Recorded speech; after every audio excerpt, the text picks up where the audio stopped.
Well, good afternoon, everybody. For those of you I haven't met yet, I'm David Fricker, the Director General here at the National Archives, and it's very good to see lots of familiar faces in the room this afternoon. And welcome to you all to the launch of our interactive version of the Digital Information Management Capability Matrix. And this is the last of our events for this Information Awareness Month of 2015. And also welcome to everyone joining us on the webcast. It's great that we're able to also offer that facility and reach out to a bigger audience than is able to come here to our room here in Canberra this afternoon.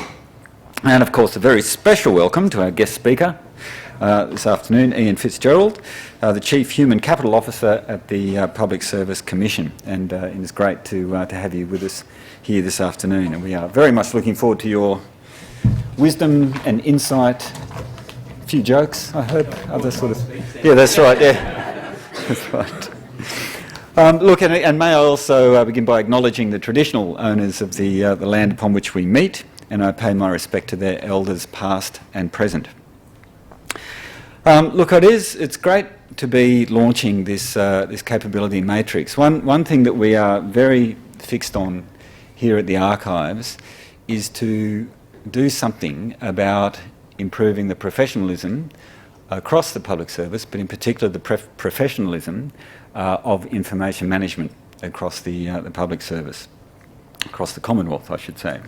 Something that is very important for us, I suppose, is that as we've moved ahead, and I'm also reflecting on my experience perhaps, and I'm probably one of the older people in the room here today, but baby boomers like me who joined the public service. I started in 1979 as a computer programmer in the Customs Service, and we had a mainframe computer and we were programming away, and information technology, or ADP in those days, was already commonplace, and it was becoming more and more commonplace in the public service. And so throughout my career in Canberra, working with the public service, it has just been a fixed part of the landscape that we have used IT, we've used information technology, and we've been building databases and making all sorts of great changes in the processes and the systems that we use around IT. And alongside that, we've also been, of course, adhering to record keeping and records management, etc. But what I think we've seen is in some ways a bifurcation of those two things. We've seen technology management, process management on one hand, and records management still going on as a separate process.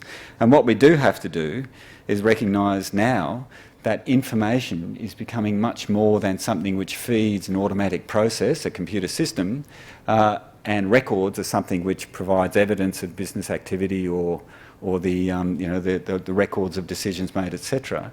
And we've got to start thinking about information. Information is one of the raw materials of government, and information is indeed one of the raw materials of the 21st century, that everything we're doing in the services that we're delivering, in the policies that we're formulating, and indeed across society runs on information.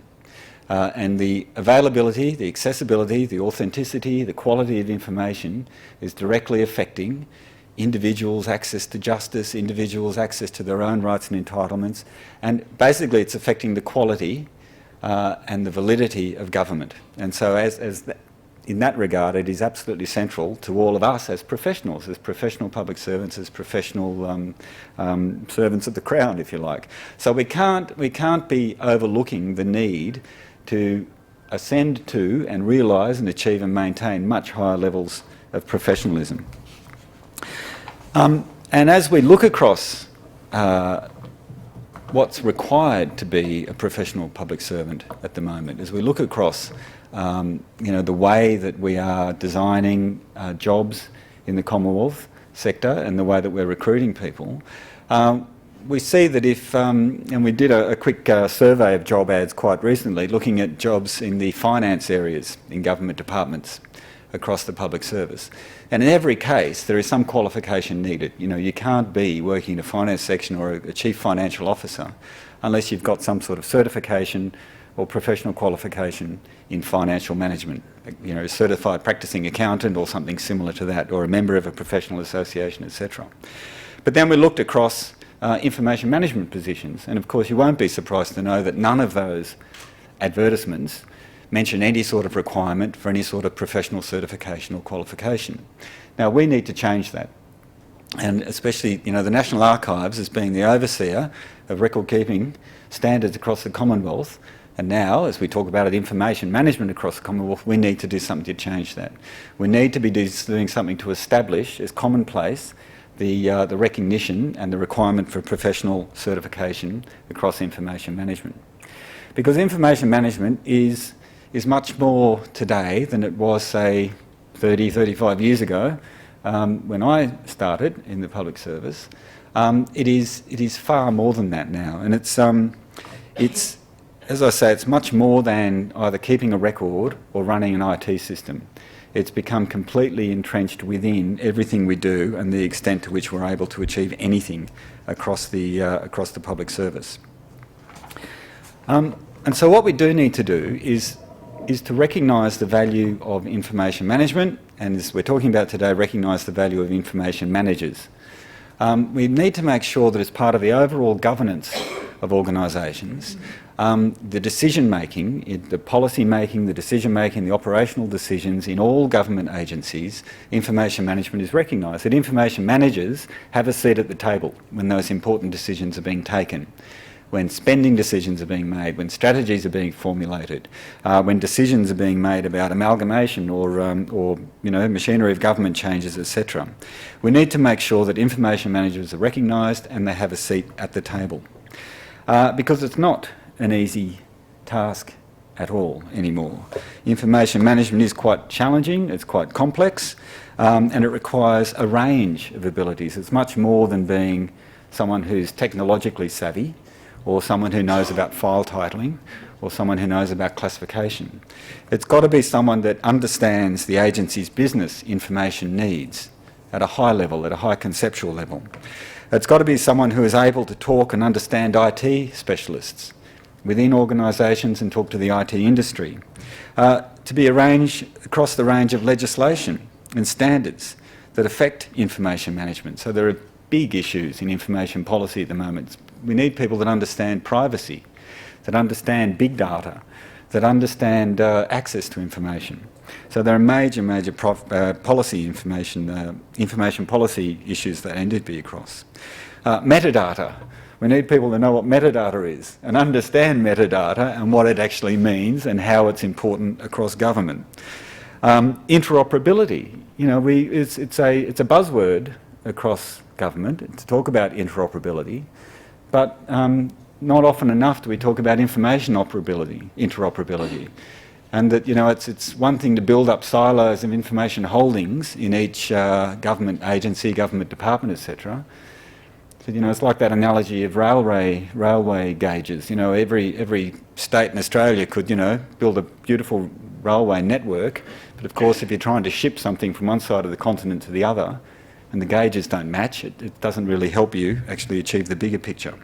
And information in the 21st century is the same. We've got to ship that information around at lightning speed, and we have to make sure that it's usable and reusable. It can be combined without breaching security, without breaching privacy, without breaching confidentiality, etc.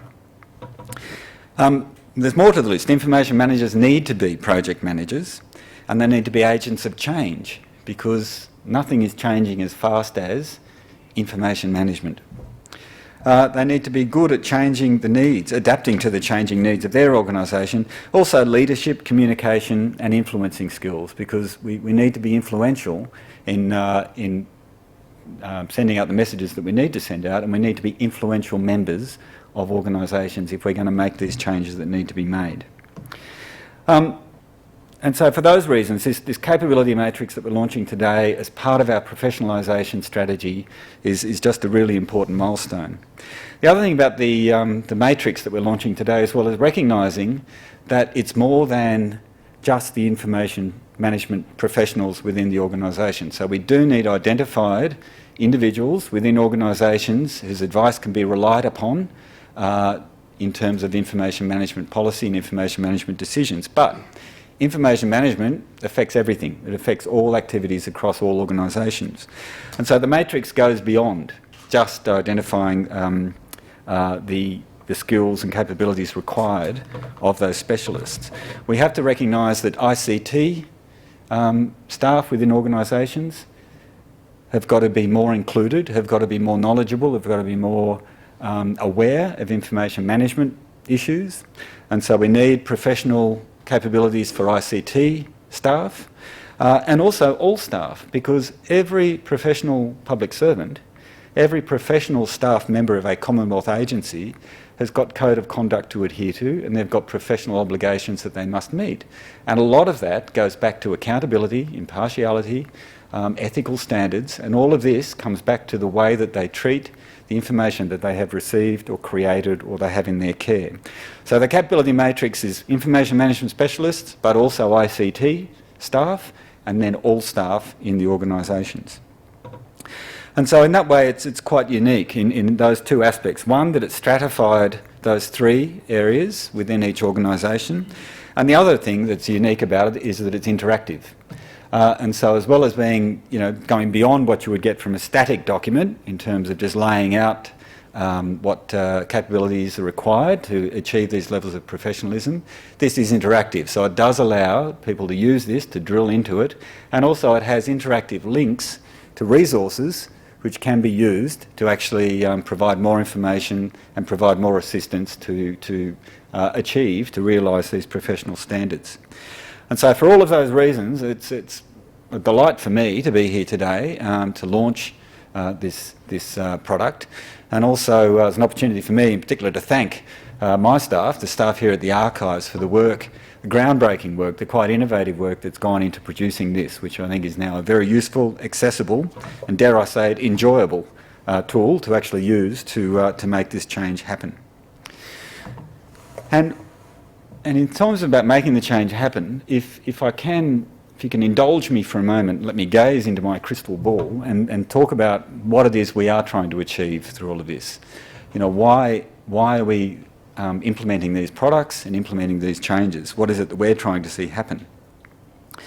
Many of you would have heard me speak at length in past events about our digital continuity policy, our Digital Continuity 2020, the targets that we are setting, and this is one of them, the targets we are setting to achieve across the Commonwealth by the year 2020.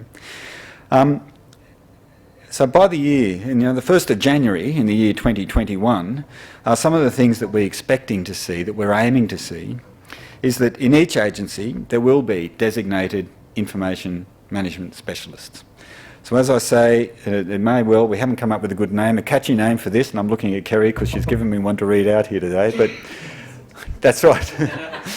Well, I'm not game to read it out, but no, because we are sort of toying about, of course, we're familiar with terms like Chief Information Officer, which was, I think, was a great thing to recognise that there was a position in the organisation along with a Chief Financial Officer, Senior Legal Advisor, Chief Information Officer. Perhaps we need something like a Chief Information Governance Officer who is actually making sure that the activities and the policy frameworks are in place.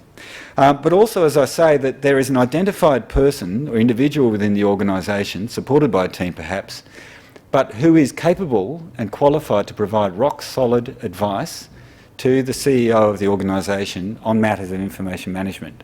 So that's one thing that we're hoping to have in effect in place by the year 2021. And that designated position or positions may be at different levels depending on the organisation and the size and the scale of the organisation, but there will be one or more. Those designated roles will be underpinned by recommended qualifications or experience for positions at lower levels, so it will also support a career progression. So there'll be a career path that will take people up to that level and beyond. So it'll be a fundamental and valued part of the career structures within the broader public service, within the Commonwealth. I'd also hope to see that all job advertisements will recognise that as well. So when we're recruiting staff, either we're recruiting people with those qualifications or we're recruiting people who are on the way to getting those qualifications, or the achievement of those qualifications will be supported as a part of that position.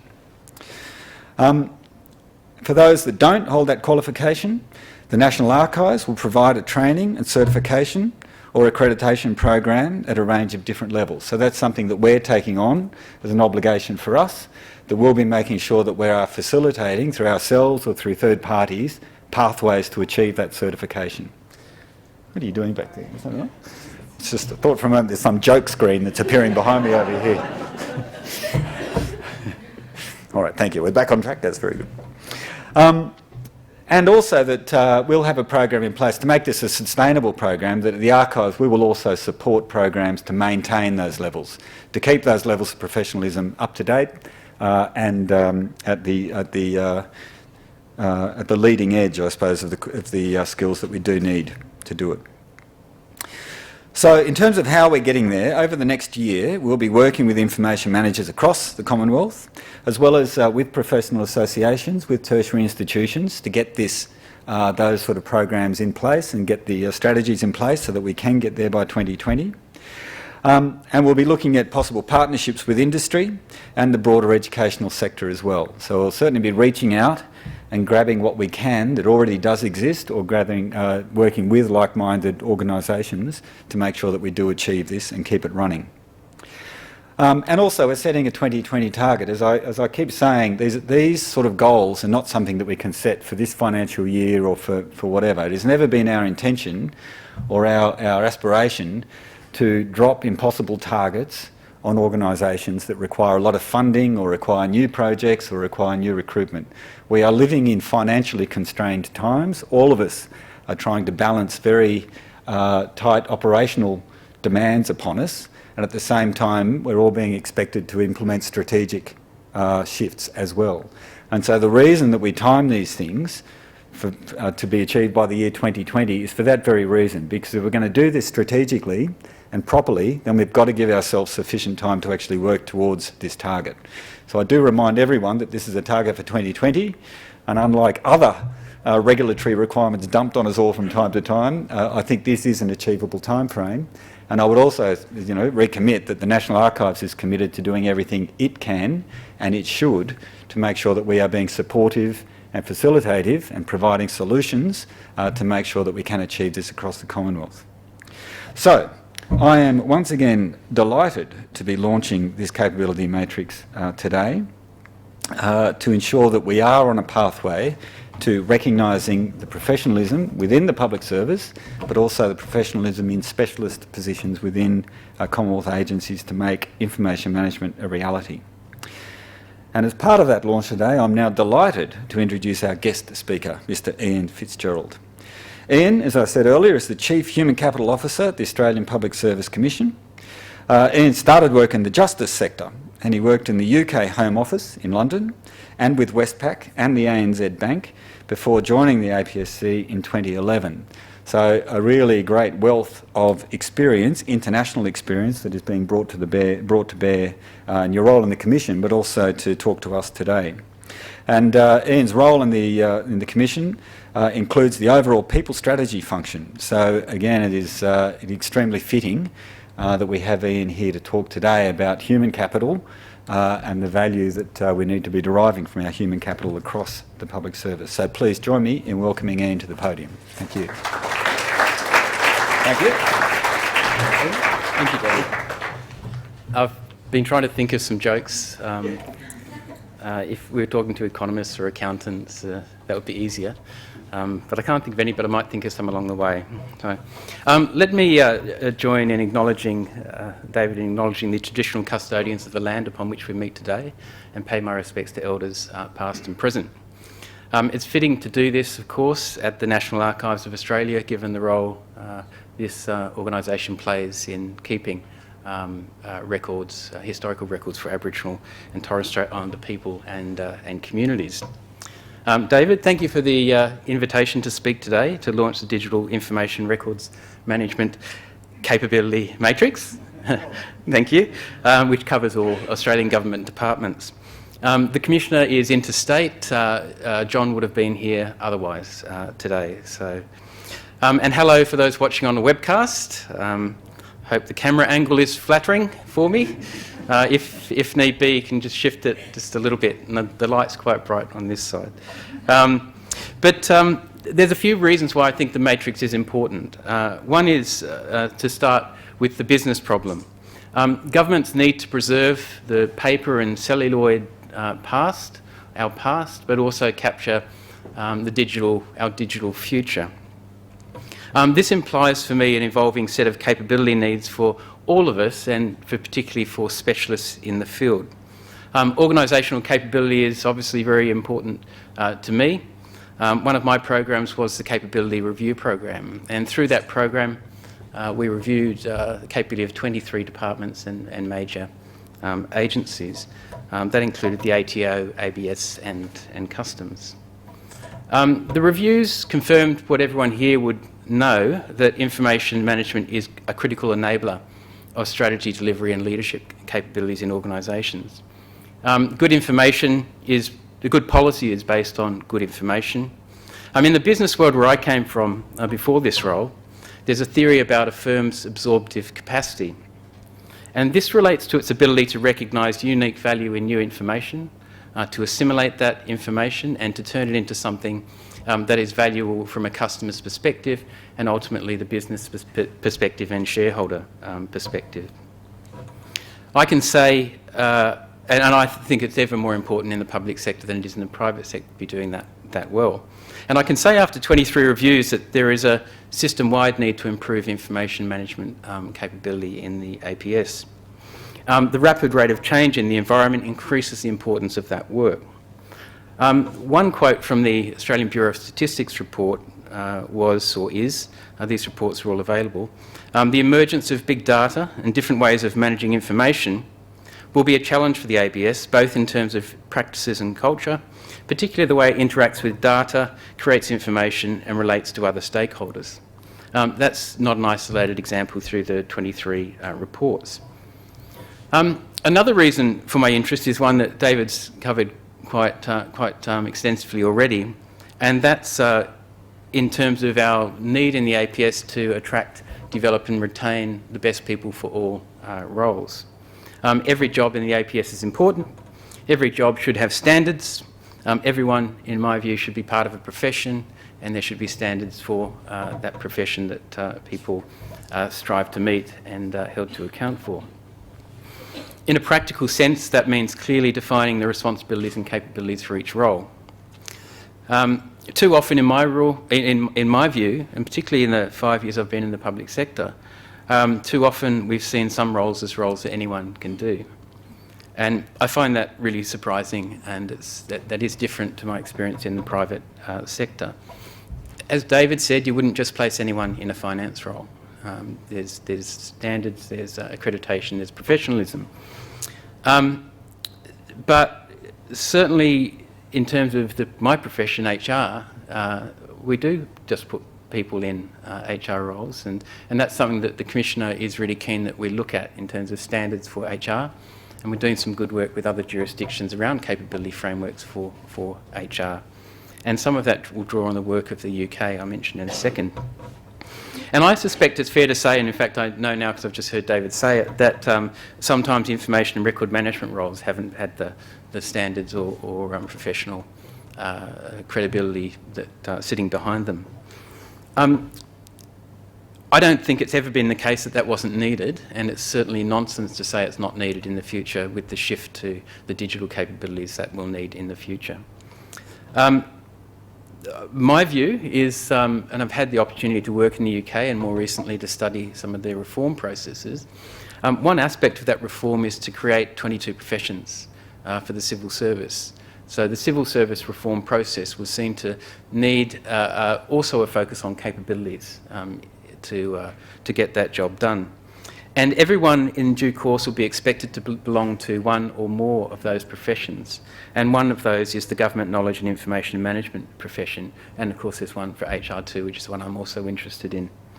And I like the quote from the 2012 Civil Service Reform Plan, which is, "The old idea of a civil service generalist is dead. Everyone needs the right combination of professionalism, expert skills and subject matter expertise." Well, I agree with that. To me, that's common sense. There are consequences if information is not managed well, and there are opportunities if information is managed well. And the capability matrix, of course, sets some of those standards. It separates out those capabilities for all of us, those for ICT professionals and those for information and knowledge management specialists. And of course, the framework is just a starting point. It must be operationalised. And this occurs when it becomes the foundation for clearer role, definition, development, performance management, and where warranted, promotion decisions. Now, my third reason, one of the other things I get to do is speak to all new members of the SES, and talking about long-range risk assessment, horizon scanning, and some of the drivers that will impact the public service over the next decade or so. And one that's absolutely there is around, I know we talk about it, but it's really important, is in relation to the way that the digital drivers of change are affecting us now and will affect us in the future. And we are seeing, of course, with the Digital Transformation Office and other initiatives, a real focus in those areas. But in a sort of really personal way, we're wiring up the planet. And I read somewhere that there's 15 billion people and things that are connected today, and that will be 1 trillion people and things connected by 2050. And all of those interactions create data and information, and that needs to be processed. And I haven't got I can't remember the person who said this, but he made the point that we need computers to help us with this, because human beings haven't had a brain upgrade in 50,000 years. So it's not mine, it came from somewhere else, so I haven't got the quote. But the complexity that arises from all those interconnections across social, biological, technological areas is just, the complexity is phenomenally interesting too, particularly people who work with big data. But it also generates an enormous amount, and perhaps an exponentially increasing amount of data, information, and hopefully that we can turn into good knowledge. And all of this has important policy and regulatory implications. And just this morning I was at an event with the Secretary who was talking about just the magnitude of the increases in the workload that department would need to deal with less money in the future. And that requires a different way of thinking, and obviously it requires the experience of people of that department to be more like banks than the experiences in the past. But hopefully the work today that's being launched today will help us deal with that growing volume, amount of information. I commend the National Archives of Australia for doing this work, and not just on the matrix, but the way in which agencies were engaged and other organisations in its development. I understand that the work is not just being recognised here, but overseas as well. And of course, capability matrices like this, or the HR work that we're going to be doing, is all absolutely compatible with things like the ILS that we all know and love. But now it's up to us as individuals and leaders to use it. Thank you very much.